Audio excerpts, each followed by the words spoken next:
जी हाँ मतदाता साथियों, आपके अपने रीवा जिला पंचायत के वार्ड क्रमांक 18 से जिला पंचायत सदस्य पद के शिक्षित सुयोग्य कर्मठ समाज सेवी उम्मीदवार भाई हीरामणि शुक्ला, जिनका चुनाव निशान छाता। तो आइए मतदाता साथियों, इसी छाता पर मोहर लगाते हैं और भाई हीरामणि शुक्ला को जिला पंचायत सदस्य बनाते हैं। जी हाँ मतदाता साथियों, जब ये जीत कर आएंगे तो जगह जगह विकास का काम होगा, रोड बनेंगे, नाले बनेंगे, पुल पुलिया का निर्माण होगा, बच्चों के पढ़ने के लिए विद्यालय की व्यवस्था होगी, गरीबों को उनका हक मिलेगा, सरकार की तमाम सरकारी योजनाओं का लाभ जन जन तक पहुंचेगा। तो याद रखना है, सिर्फ और सिर्फ एक ही चुनाव निशान छाता, इसी पे मोहर लगाना है और हीरामणि शुक्ला को विजयी बनाना है। जागो जागो ए बंधु, जागो ए भाई, अब एकजुट होने की तो शुभ घड़ी आई। अब वोट देने जाना है, सबने मन में ठाना है, हीरामणि शुक्ला को जिला पंचायत सदस्य बनाना है। सुनो सुनो ये बंधु, छाता पे मोहर लगाना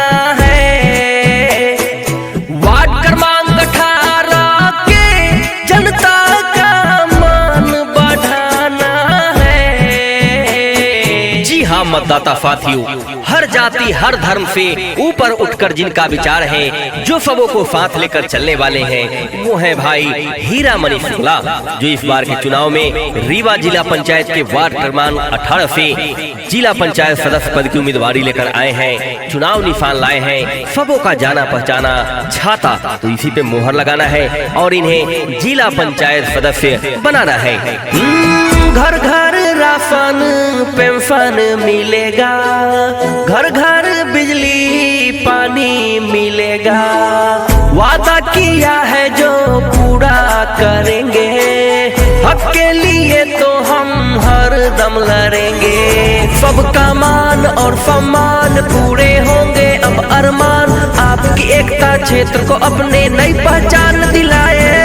सुनो सुनो ये बंधु, छाता पे मोहर लगाना है, वार्ड क्रमांक 18 के जनता का मान बढ़ाना है। जागो जागो ए बंधु, जागो ए भाई, अब एकजुट होने की तो शुभ घड़ी आई। अब वोट देने जाना है, सबने मन में ठाना है, हीरामणि शुक्ला को जिला पंचायत सदस्य बनाना है। सुनो सुनो ये बंधु, छाता पे मोहर लगाना है, वार्ड क्रमांक 18 के जनता का मान बढ़ाना है।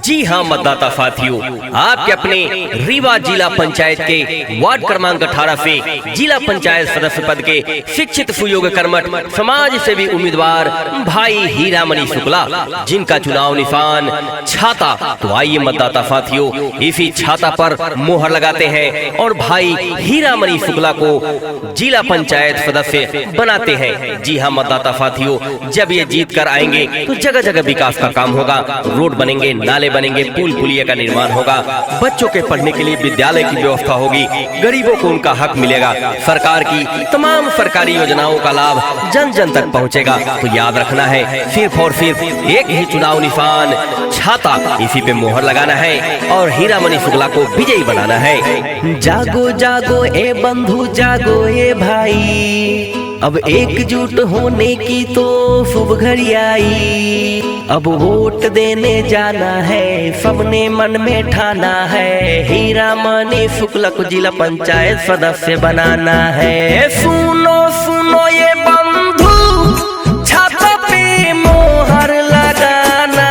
है, वार्ड क्रमांक 18 के जनता का मान बढ़ाना है। जी हाँ मतदाता साथियों, हर जाति हर धर्म से ऊपर उठकर जिनका विचार है, जो सबों को साथ लेकर चलने वाले हैं, वो है भाई हीरामणि शुक्ला, जो इस बार के चुनाव में रीवा जिला पंचायत के वार्ड क्रमांक 18 से जिला पंचायत सदस्य पद की उम्मीदवारी लेकर आए हैं। चुनाव निशान लाए हैं, सबों का जाना पहचाना छाता, तो इसी पे मोहर लगाना है और इन्हें जिला पंचायत सदस्य बनाना है।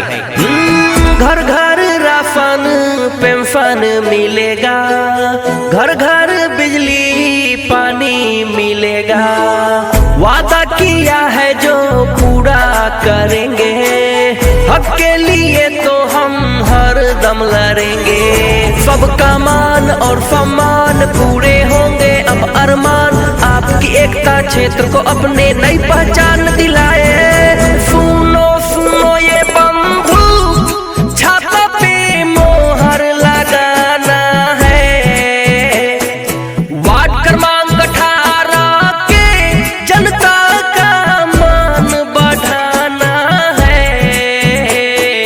जागो जागो ए बंधु जागो ए भाई, अब एकजुट होने की तो शुभ घड़ी आई, अब वोट देने जाना है, सबने मन में ठाना है, हीरामणि शुक्ला को जिला पंचायत सदस्य बनाना है। सुनो सुनो ये बंधु,